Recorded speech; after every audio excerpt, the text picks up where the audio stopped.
Bora lá, sejam todos bem-vindos, sejam todas bem-vindas. Vamos fazer aqui mais um vídeo, sempre falando de Deus, da palavra de Deus, de riqueza, sabedoria e vida plena, de todas as coisas maravilhosas que Deus fez para mim e também para você. Então sejam todos bem-vindos, façam todos um excelente dia, façam todos um ótimo dia. Lembre-se sempre, somente você pode fazer o seu dia ser bom ou ser ruim.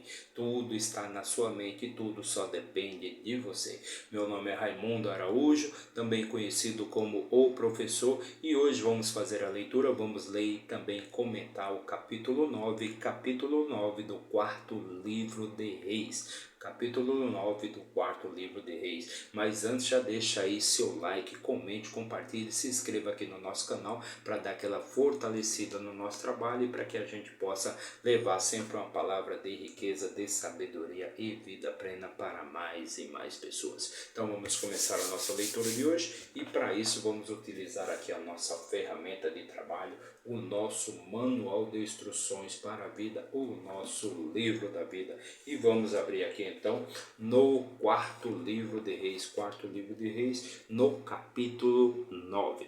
E atualmente estamos falando dos milagres também, das profecias do grande profeta Eliseu, perfeito? Ele que sucedeu Elias, pois Elias foi levado por Deus e ele foi o escolhido por Elias para ser o seu sucessor.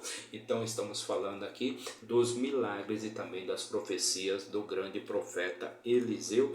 E atualmente, chegamos no capítulo 9 e vamos fazer a leitura deste capítulo então, perfeito?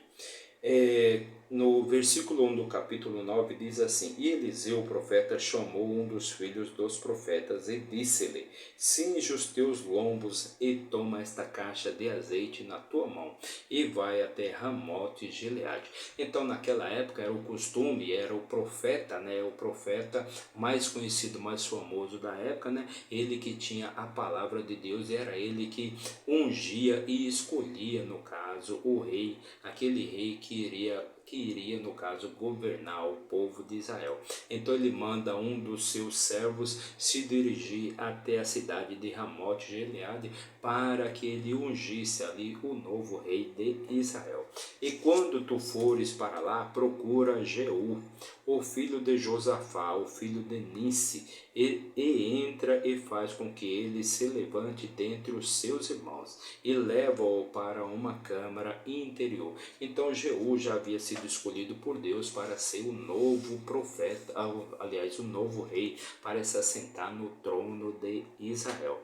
Então toma a caixa de azeite e a derrama sobre a sua cabeça e diz: Assim diz o Senhor, tenho te ungido rei sobre Israel. Então abre a porta e foge e não te detenhas. Então a ordem que o profeta Eliseu deu para aquele seu servo era que ele ungisse ali Jeú, sim, ungisse Jeú, novo rei sobre Israel, e ele fosse ali, fugisse daquele lugar sem dar maiores explicações.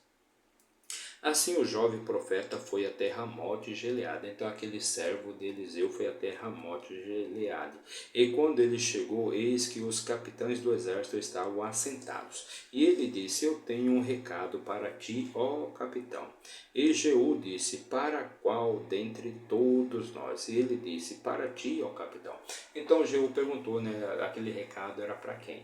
E aquele jovem profeta respondeu para ele: É para o Senhor mesmo, ó capitão.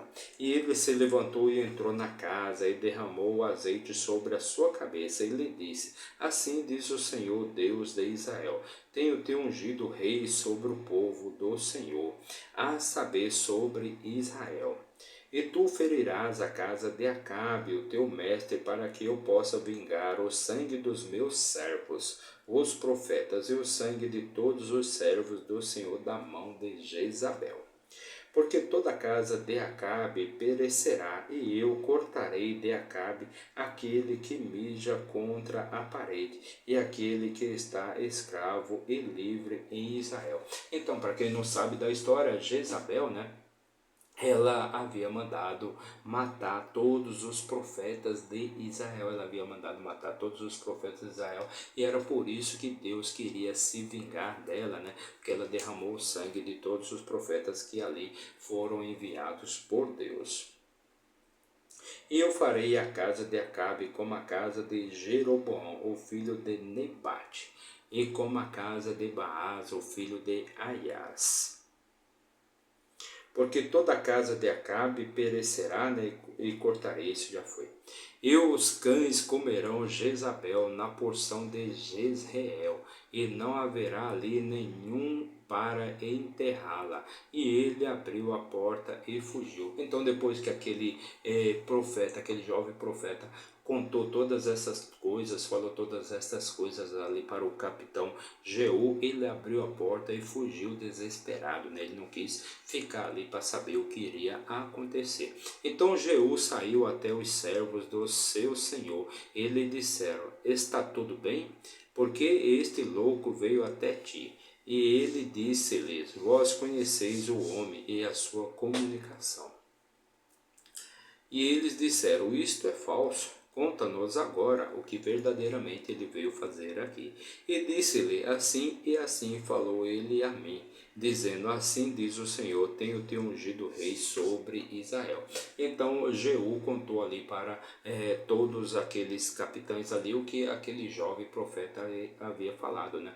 Havia falado para ele que ele havia ungido Jeú como novo rei sobre Israel. Eles então apressaram-se e tomaram cada qual a sua vestimenta e a pôs debaixo dele no alto das escadarias e sopraram as trombetas dizendo: Jeú é rei, Jeú é rei. Assim Jeú, filho de Josafá, o filho de Ninsi, conspirou contra Jorão.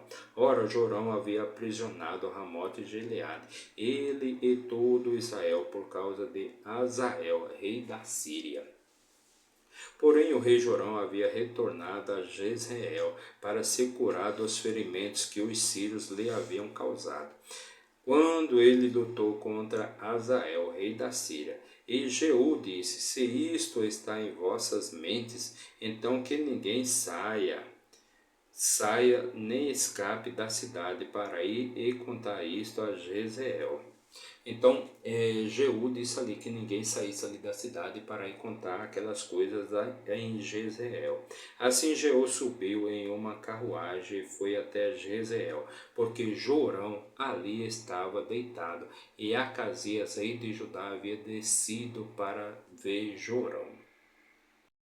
Versículo 17. E um atalaia estava ali de pé sobre a torre em Jezreel, e ele espionava a companhia de Jeú, enquanto ele vinha, e disse: vejo uma companhia.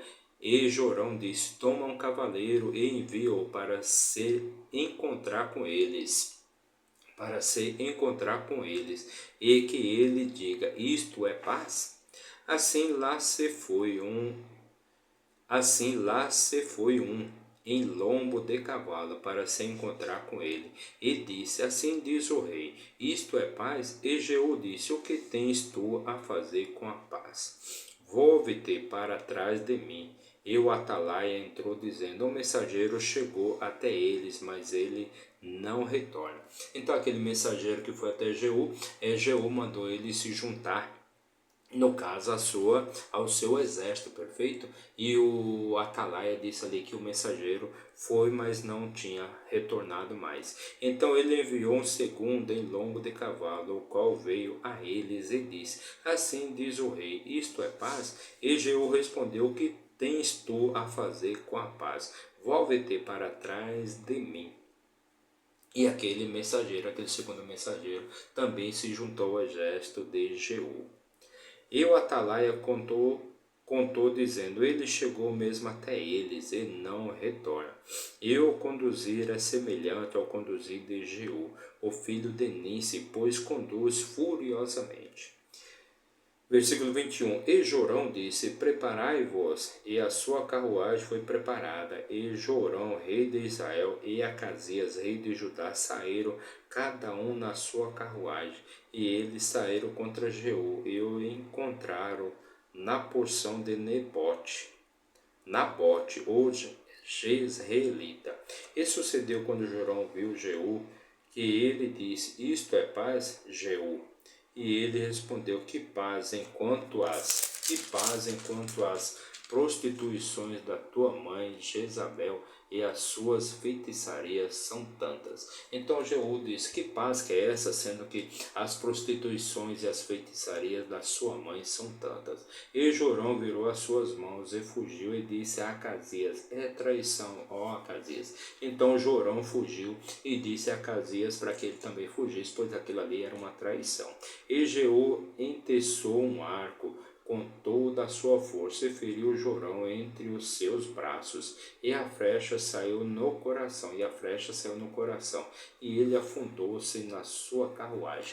Então Jeú lançou uma flecha ali contra Jorão e feriu ele entre os seus braços, ou seja, aquela flecha alcançou o coração. E ali ele afundou-se na sua carruagem. Então disse Jeú a Abidcar, o seu capitão: levanta-o e lança-o na porção do campo de Nabote, o Jezreelita, porque te lembras como, quando eu e tu cavalgávamos juntos atrás de Acabe, o seu pai, o Senhor, colocou esta carga sobre ele. Seguramente ontem vi o sangue de Nabote e o sangue dos seus filhos, diz o Senhor, e eu me desforarei de ti neste pedaço de terra, diz o Senhor. Agora, portanto, toma-o e lança-o no pedaço de terra, segundo a palavra do Senhor. Porém, quando Acasias, o rei de Judá, viu isto, ele fugiu pelo caminho da casa do jardim. E Jeú o perseguiu e disse: fere-o também na carruagem. E eles assim o fizeram na subida de Gur, a qual fica junto a Ibreão. E ele fugiu para Megido e lá morreu. Então Acasias, ele fugiu para Megido e lá também ele morreu. E os seus servos o carregaram em uma carruagem até Jerusalém e o sepultaram no seu sepulcro com os seus pais, na cidade de Davi. Então, Acasias também foi sepultado ali junto aos seus pais, na cidade de Davi. E no 11º ano de Jorão, o filho de Acabe, começou a reinar Acasias sobre Judá. E quando Jeú chegou a Jezreel, Jezabel ouviu a respeito, e ela pintou a face e ataviou a cabeça, e olhou por uma janela. Então é importante aqui frisar que todos aqueles reis, né, que Deus havia ungido como reis sobre Israel, todos aqueles reis, eles quando adquiriam poder, quando estavam com poder, com dinheiro, com recursos, com riqueza, então todos eles fizeram o mal, fizeram o que era ruim, fizeram o que era mal aos olhos de Deus. Então Jezabel, né, que ela havia mandado ali destruir, havia mandado matar todos os profetas de Deus, né, ela vai sofrer agora as consequências, né, dos seus atos, dos seus crimes, da sua maldade. E quando Jeú entrou pelo portão, ela disse: teve paz Zinri, que matou a seu senhor? Teve paz Zinri, que matou a seu senhor? E ele levantou a sua face em direção à janela e disse: quem está do meu lado? Quem? E ali olhavam para ele 2 ou 3 eunucos. Então 3 eunucos que estavam ali, né, junto à janela, junto a Jezabel, né, eles perguntam, né, quem no caso Jeú perguntou: quem é que está comigo? E ele disse: lançai abaixo. Assim eles a lançaram abaixo, e parte do seu sangue foi respingado na parede e nos cavalos, e ele calcou-a sobre os seus pés. Então aqueles eunucos, né, eles lançaram Jezabel pela janela, e quando ela caiu ali, o sangue dela respingou sobre a parede e também sobre os cavalos. E quando ele havia entrado, ele comeu e bebeu. E quando ele havia entrado, ele comeu e bebeu, e disse: ide e vede agora esta mulher maldita, e sepulta-a, porque ela é filha de um rei. Então Jeú mandou sepultar aquela mulher maldita, Jezabel, né, pois ela era filha de um rei, deveria ser sepultada como tal. Eles foram sepultá-la, mas dela não encontraram nada além da caveira e os pés e as palmas das suas mãos. Então, quando aqueles homens foram sepultar Jezabel, não encontraram nada, né? Além da caveira, dos pés e da palma das mãos. Pelo que eles retornaram e contaram-lhe, e ele disse: Esta é a palavra do Senhor, a qual ele falou pelo seu servo Elias, o tisbita, dizendo: Na porção de Jezreel os cães comerão a carne de Jezabel. Então Jezabel havia sido comida ali pelos cães, né? E não sobrou nada dela além da caveira, dos pés e das palmas das mãos. E a carcaça de Jezabel será como esterco sobre a face do campo, na porção de Jezreel, de modo que não dirão, esta é Jezabel. Então não tinha como se saber que era Jezabel, pois os cães haviam comido Jezabel inteira. Só havia sobrado a caveira, os pés e as palmas de suas mãos. Então essa foi a nossa leitura de hoje. Fizemos a leitura, também comentamos o capítulo 9 do quarto livro de Reis. Mais uma leitura de muita sabedoria e riqueza para vocês. Então, meu muito obrigado para você que nos acompanhou aí por um minuto, para você que assistiu esse vídeo aí por um minuto, meu muito obrigado. Mas se você ficou até o final, que Deus abençoe sua vida, te traga paz espiritual, riqueza, sabedoria e vida plena. Meu muito obrigado e até amanhã, se Deus assim nos permitir. Valeu!